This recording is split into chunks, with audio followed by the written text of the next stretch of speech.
Yorana à tous, c'est notre dernière soirée consacrée au Pupu Ori de cette 137e édition du Heiva i Tahiti. Les deux groupes que nous vous présentons ce soir sont très attendus sur cette édition puisque le premier, Hura Tahiti, est une toute jeune formation menée de main de maître. Le second, Nun Ae Hau, fait son entrée dans la catégorie dite professionnelle. Portrait d'abord de la troupe Hura Tahiti.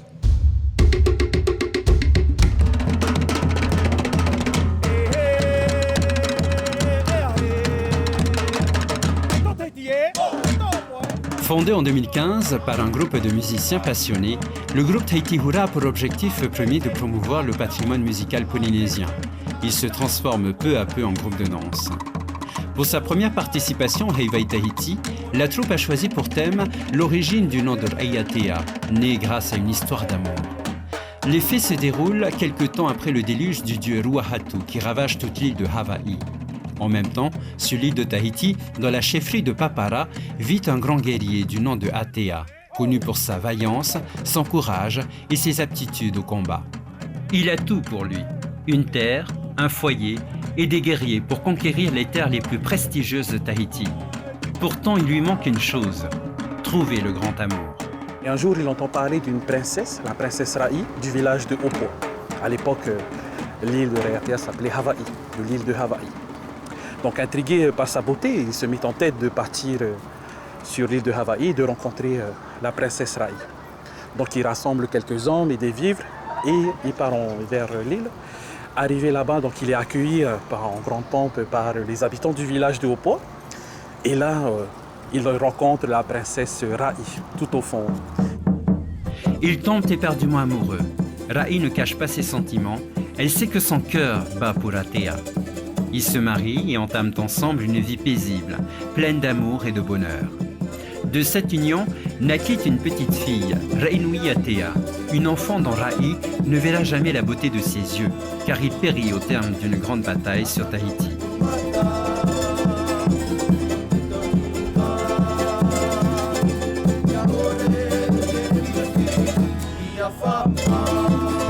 Arrivé à l'âge de raison, Rainui Atea décide de réunir tous les chefs de district afin de rebaptiser l'île de Hawaï en Raiatea, en souvenir de sa mère Atea et à la mémoire de son père qu'elle ne connaîtra jamais.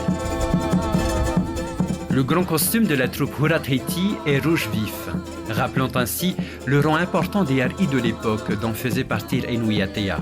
Seules les grandes familles polynésiennes avaient le droit de porter cette couleur. Elle était bien distincte et permettait de différencier les haris des manahune. Sur le chapeau, comme vous pouvez le constater, nous avons une nacre que nous avons superposée sur différentes tresses en morée rouge. Donc la nacre, ça représente Ruahatu. Ruahatu, c'est le dieu de la mer, le dieu des océans. Avec les deux coquillages que vous voyez ici, donc ce coquillage représente la princesse Rai et le guerrier Atea. Vers l'avant, nous avons également pour les deux costumes, nous avons des colliers en païna, des graines rouges. Figurez-vous que sur le marais, juste à côté du marais, il y a un ficus. Ce ficus donne ces genres de graines, donc on les a ramassés. On a décidé de faire un collier pour avoir justement ce rappel, ce côté sacré justement avec le marais de Tapu Tapu Atea. Toujours lié avec la nacre. Pourquoi la nacre? Tout simplement parce que le marais est bord de mer. Le marais se situe au bord de mer. Donc, juste en face de la passe, où règne le dieu de la mer, Ruahatu. Ce thème met de côté toutes les différences des clans, dont les guerres qui les séparent. Il prône surtout l'amour d'un père, d'une mère, à son enfant. À travers cette histoire d'amour, Tahiti Hura rend hommage aux Métois de l'île de Raiatea. Ceux et celles qui ont marqué la jeune génération, ceux et celles qui inculquent les valeurs de l'amour et des bienfaits qu'elle procure autour.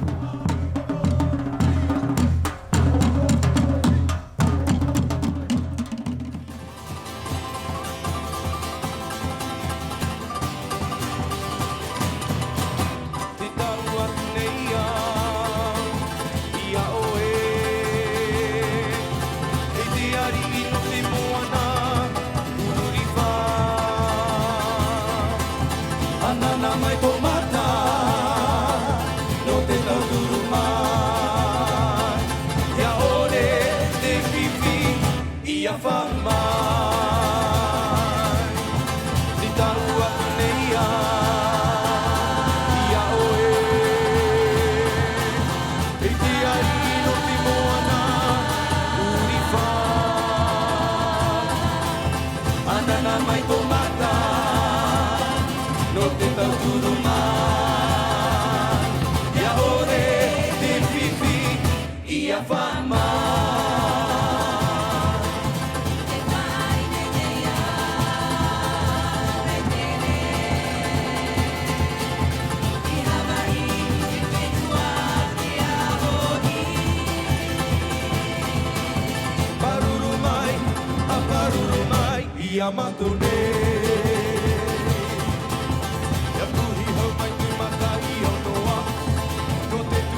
Heinar Ituua sera la meilleure danseuse de la troupe Tahiti Hura, alors que Manea Kawako défendra le titre de meilleure danseur.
que la troupe Teiti Hura a choisi de nous raconter la légende de Reiatea, autrefois appelée Hawaii. Manouche Yorana. Yorana Lovaina.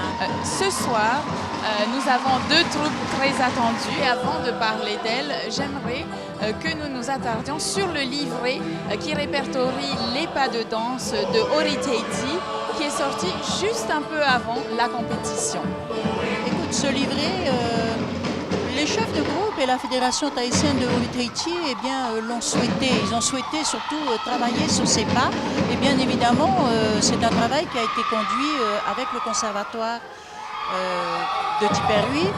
Et c'est 3 ans de travail auxquels ont assisté et ont participé de nombreux chefs de groupe, chorégraphes, en fonction de leur disponibilité, parce que ce sont des personnes qui sont toujours très prises, notamment quand elles font un heiva par exemple et qu'elles décrochent quelques mois. Mais oui, parce que c'était quand même étrange de voir que même au sein de la fédération, des chefs de groupe avaient une vision différente de certains pas. Et voilà, donc c'était un travail qu'il fallait conduire. C'est une photographie, à un moment donné, ce livret est une photographie. Il ne prétend pas se référer à ce qu'était le Ori Teiti dans les années, il y a 250 ans, ou même à l'époque de Madeleine Moa. C'est une photographie du Ori Teiti des 3 dernières années. Et oui, ce livret est publié. Aujourd'hui, il a été tiré en 300 exemplaires et distribué à l'ensemble des chefs de groupe et des directeurs d'école. Et il compte 26 pas d'hommes, de Tane, et 32 pas de femmes pour les Vahiniers. Et voilà, je crois qu'il est très bien illustré. Et puis c'est une référence. C'est juste une référence parce que bien évidemment, tout le monde n'adhère pas à 100% sur l'ensemble des pas, puisque voilà, chacun a son histoire, son vécu, chacun, de nombreuses personnes ne se retrouvent pas forcément dans l'ensemble des pas, mais c'est une photographie du Ori Teiti d'aujourd'hui. Ce livret destiné aux chefs de troupe, aux écoles de danse, sera-t-il un jour aussi à la disposition du grand public ? Eh bien, oui, c'est une option qui pour l'instant n'a pas été retenue parce que je crois que le principe a été d'abord que nos enfants soient servis. Voilà, et c'était avant qu'ils soient et que tout le monde puisse se l'approprier, que déjà nous le digérions. Et puis en plus, il y a un support vidéo et ce support vidéo est en travail en ce moment.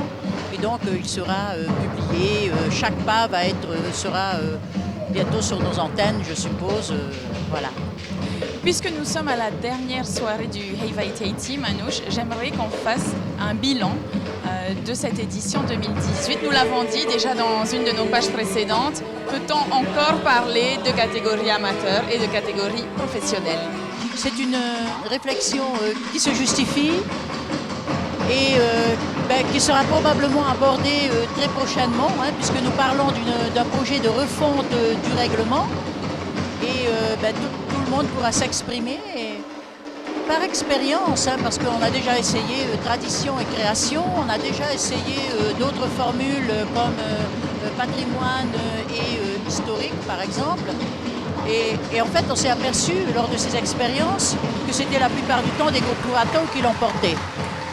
Et donc ça permettait pas à des troupes jeunes de sortir du lot. C'est quand même l'avantage de la distinction Huratau et Hura-Avatau. Ça permet tous les ans à une troupe Hura-Avatau de sortir. Maintenant, j'aurais aussi une réserve. Quand l'année dernière, Hirohiti Temata Hotoa, bon, Nuna et Ho, il n'est pas amateur. Hirohiti Temata Hotoa est un grand professionnel.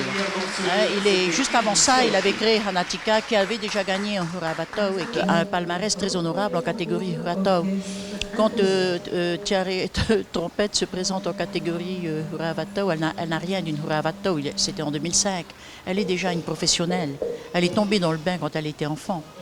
Donc voilà, il faut quand même relativiser, même si aujourd'hui on a c'est vrai, cette année, vraiment, on a des groupes Hura-Avatau qui vraiment une très belle sont qualité. Formidables, qui nous ont donné de bonnes leçons et qui nous ont ils ont eu des choses que je crois les Huratau devraient s'en inspirer.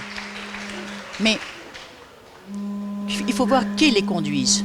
Si les personnes qui les conduisent sont des professionnels, voilà, là, ça me paraît assez logique que la troupe, même avec des éléments neufs, eh bien, soit aussi talentueuse et d'un niveau supérieur à un niveau huravato basique. Eh bien, merci Manouche. On se retrouvera toutes les deux à l'occasion du direct sur l'antenne de Polynésie, la première, le 18 juillet pour la cérémonie de remise des prix. Nous saurons enfin qui sont les grands vainqueurs du Heiva Itaiti 2018. Pour le moment, je vous propose d'aller rencontrer la troupe Nun Aeho avec Matteo.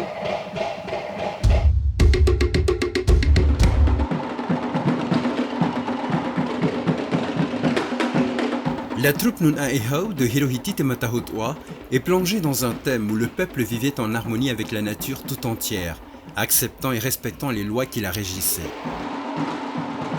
Ce peuple savait que Terehe, la terre, lui était d'une grande aide. Alors il a accepté que la terre soit sa mère nourricière, telle une mère qui allait son enfant par le sein. Alors l'enfant grandit d'année en année. Sa mère lui inculque les valeurs de la vie sur terre, l'amour et le partage. Mais le temps passe vite, les choses changent rapidement et le peuple a commencé à voir autrement le concept de la vie sur terre, croyant bien faire. L'homme s'est éloigné de sa mère, l'homme s'est éloigné de sa terre en changeant d'attitude, se croyant plus intelligent, plus fort qu'il est devenu arrogant. Il va y avoir un moment où elle va devoir affronter l'être humain. Et l'être humain va gagner parce qu'elle est encore patiente, elle est encore humble et elle veut pas gagner pour l'instant, mais elle pourrait reprendre ses droits et puis tout détruire, hein, mais c'est pas, je pense que c'est pas ce qu'elle veut. Et le fait qu'on veut faire prendre conscience à l'être humain, à l'homme aujourd'hui, le fait qu'on néglige la terre. Hein.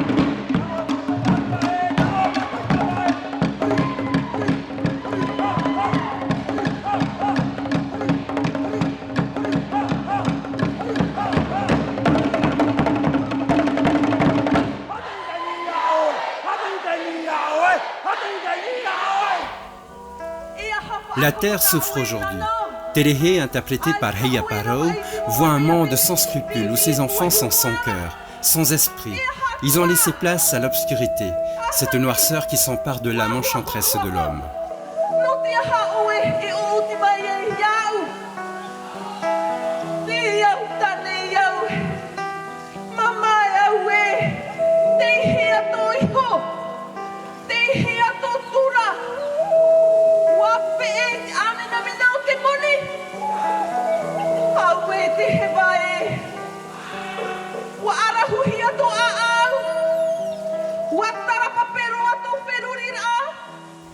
Devant tant de changements, Terehe se sent mal, très mal. Alors elle plonge dans un sommeil profond et rêve d'un monde meilleur. Terehe se rappelle du temps où l'homme avait un respect profond à son égard. Elle se rappelle du temps où l'homme l'a vénérée et l'a considérée comme étant la seule source de la vie. À la fin de ce rêve, Terehe constate que la réalité est tout autre. Des bombes explosent dans ce paysage mythique. La terre polynésienne est dépouillée.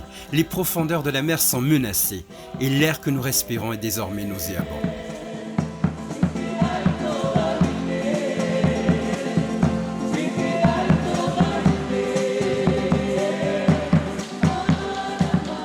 Dans le spectacle, on voit bien aussi que la terre veut revivre ce qu'elle a vécu avec l'homme. Parce qu'à l'époque, on lisait. Hein, la terre, elle n'arrête pas de nous parler, mais on ne sait plus comment la comprendre, on ne sait plus lire hein, tous les signes. Hein, il y a plein de signes qu'on a oubliés. On sait que si tel fruit mûrit, il y a tel poisson qui est en abondance dans l'eau, donc on ne sait plus. Tu vois, moi je te dis ça, mais en plus je ne sais même pas quel arbre, quel fruit, quel poisson. Et donc c'est quelque part, je me dis à moi, mais qu'est-ce qui s'est passé? Qu'est-ce qu'on a raté?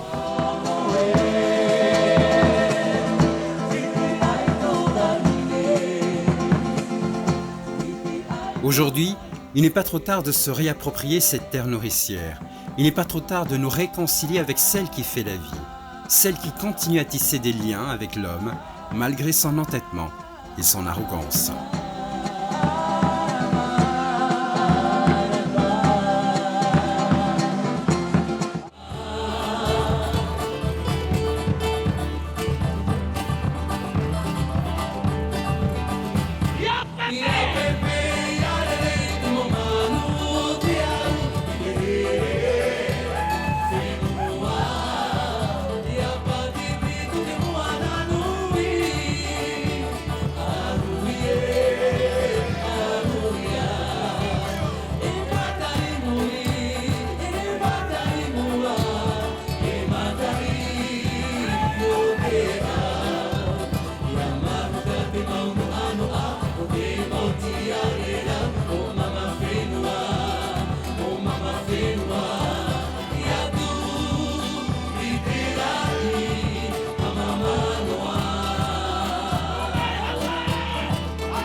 E aha tau hina ro mai ra. Nā ue patere te eo. Wharo mai oi. Nā u. O wau te tata.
E hau e o te rehe, tō mā ohi nui e.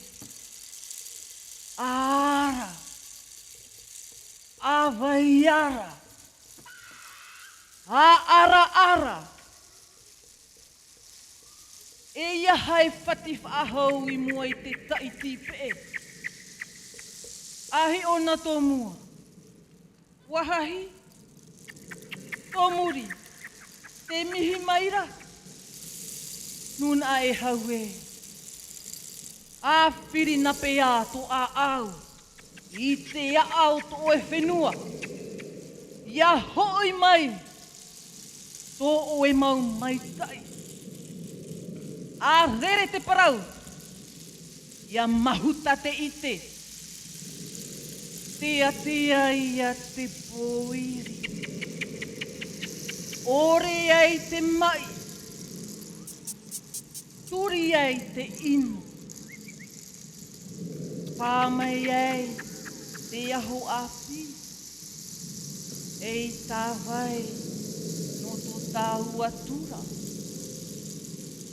Ati rei te tūmai a tāua. Ia ore. E mure tō aho.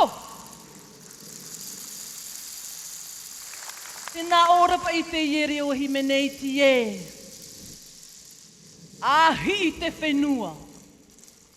Wa atu puora no oe.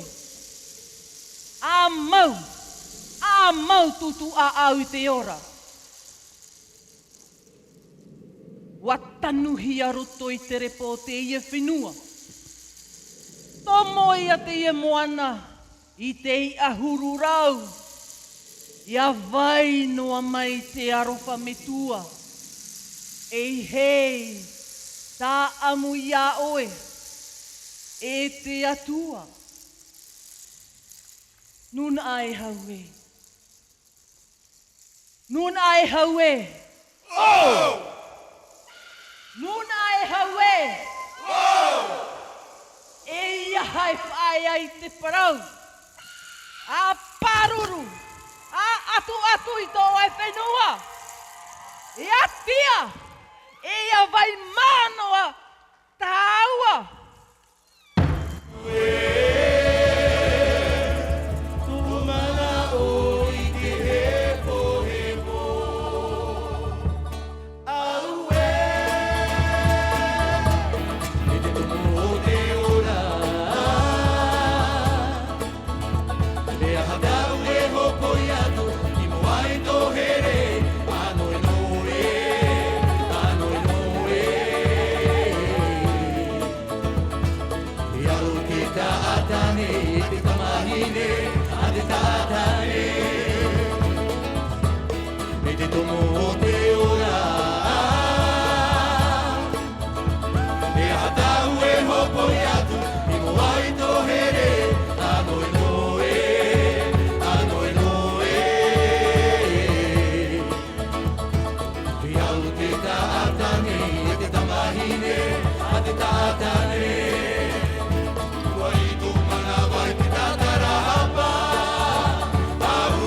Yao Chin qui est la meilleure danseuse de la troupe Nuna Aeho, tandis que le meilleur danseur n'est autre que Hereroa Kevin Richemont, notre Mr. Tahiti actuel.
c'est la fin de cette 137e édition du Heiva i Tahiti. Ne manquez pas le 18 juillet la cérémonie de remise des prix en direct, bien sûr sur Polynésie la première. Merci à vous d'avoir suivi et partagé avec nous cette édition, aussi bien avec les Poupou Himene à 18h05 en compagnie d'Emere qu'à 19h25 avec les Poupou Ori et moi-même. Nous remercions également toutes nos équipes qui travaillent nuit et jour pour vous offrir un Heiva de qualité. Notre culture est belle. Nous espérons vous avoir mis de la magie dans le cœur, des étoiles dans les yeux. Et comme on dit, a Heiva ite Heiva, a Heiva an an. Maururu, parhean an.